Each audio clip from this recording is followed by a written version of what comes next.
Here with us now. NBC News Chief White House Correspondent and NBC News Political Director Chuck Todd, who's live in Moscow. Chuck, in your interview with President Obama earlier today, you asked, of course, about Vladimir Putin.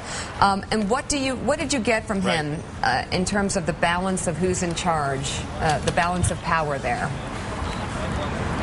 Well, he certainly felt the need to walk back some of his heavier criticism, because I also asked him about that comment that he had made before he came over to Russia when he said, you know, that he thought Putin had 1 foot in the Cold War. And I said, do you still believe he's got 1 foot sort of in the Cold War past? And he said, well, you know, he was raised, it was sort of like, well, you know, he was raised as a Cold Warrior. That's his, you know, so he's got built-in suspicions of the United States. But then it was that, and then he went from there to go with this idea of trying to call him a pragmatist. So it was odd. I tell you, the body language when the two of them met was just, I don't want to say it was cold, but it was certainly stiff. It's not like this little personal relationship that the president's developed with Medvedev. Well, Chuck, that's what we were talking about that before you came on, that it seemed very clear from the beginning that the Russians are trying to send a message to our president that they don't really care for him that much. The body language was just, it was almost bizarre. Putin slumped over in his chair like he just didn't give a damn whether he was there or out watching a movie.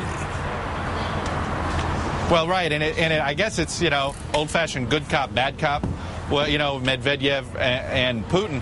But, you know, Joe, the entire reception the president's getting here in Russia, you know, is not great. He gave this speech earlier today to college students, and, you know, the White House has built it as the third in a series of 4 speeches, the first 2 being the Prague speech, which we saw thousands of people showed up to hear him speak, the Cairo speech, which we know was well received around by Muslims around the world. And then this one, they couldn't even fill all of the chairs that they had set out for the president's commencement speech here. So, and you don't know how many people even heard it. Now, that doesn't mean the message he wasn't trying to send wasn't a forceful one. He went out there to say he disagreed with Georgia, but the question is, did anybody hear it? And, you know, there really is I don't want to say that Russians have, it's not just Putin, but all of, you feel like rank-and-file Russians here are, you know, the United States isn't necessarily an enemy, but they're kind of a rival. And, you know, they want to make that clear, and they would like some respect back. And that's what this is about with Putin.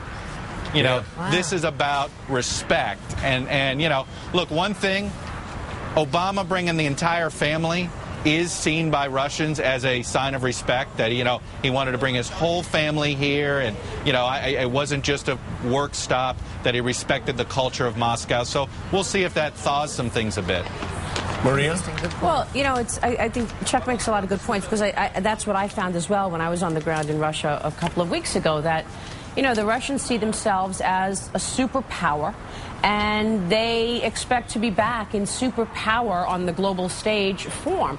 I think the fact that oil hit $32 a barrel, Chuck, back in January and February really humbled the Russians. And I was told when I was on the ground there that when oil was at 32, the government was preparing for $20 a barrel oil. That's how bad things had gotten, and they were talking about sharp budget cuts.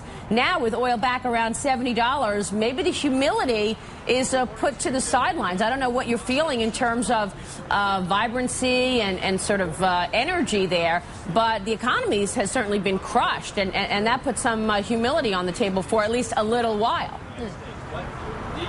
Well, you do still feel the economic downturn is hit here just like it's hit everywhere around the world. And by the way, in my interview with the president, I did talk about it. And Joe, you'll love this, because it's all about our man Joe Biden. I asked the president about Vice President Biden's comments that they misread the economic situation when they came in. And in that way that President Obama has become apt to do, he very gently rolled back that comment. Take a listen. Rather than say misread, we had incomplete information. We came in January 20th.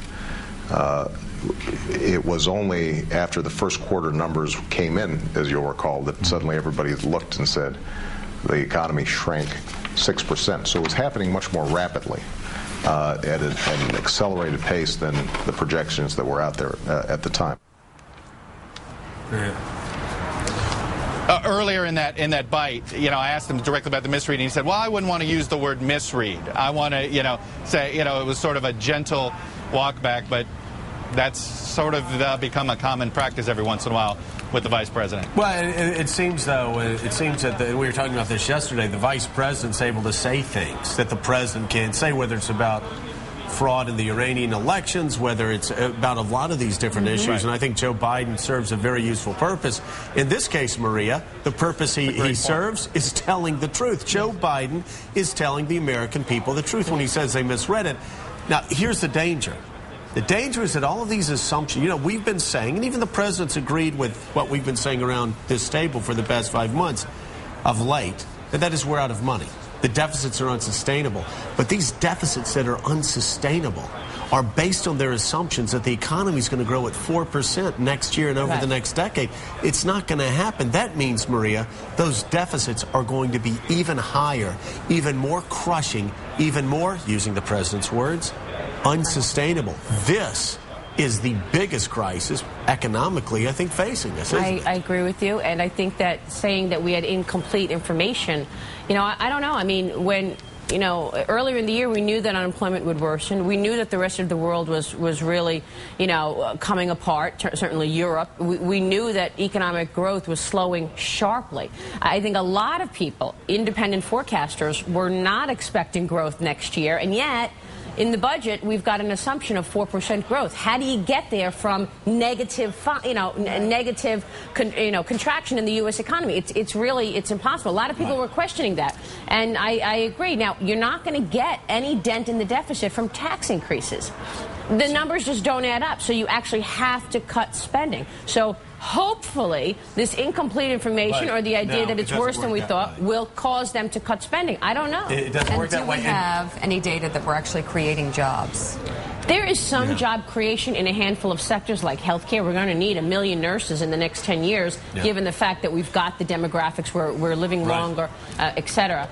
But there's not much job creation. And Chuck, let's explain, if you will, explain to Americans who might be confused as to why the Obama administration would overstate growth. That allows them to actually spend more money because they're projecting more revenue being put in the system that they can turn around and spend on a lot of very ambitious programs, right? Well, that's right. It allows them to budget more. But let's take this revenue issue to a practical place where it is right now, and that is this crisis in the states. One of the reasons is that state governments, when they over-budgeted, frankly, on some of their spending projections, it was based on revenue that was coming in. And when the economy is growing, their tax revenue, even without raising taxes, increases. And this is where the states got caught up.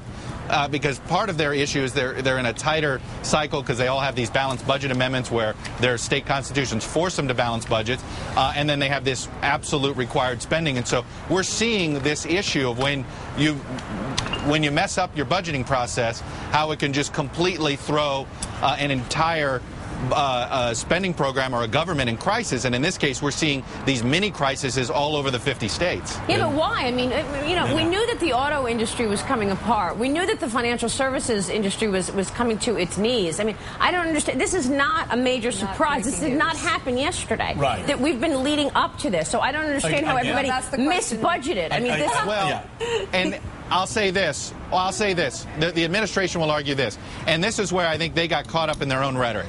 Early on, remember, the president kept saying it's going to get worse before it gets better.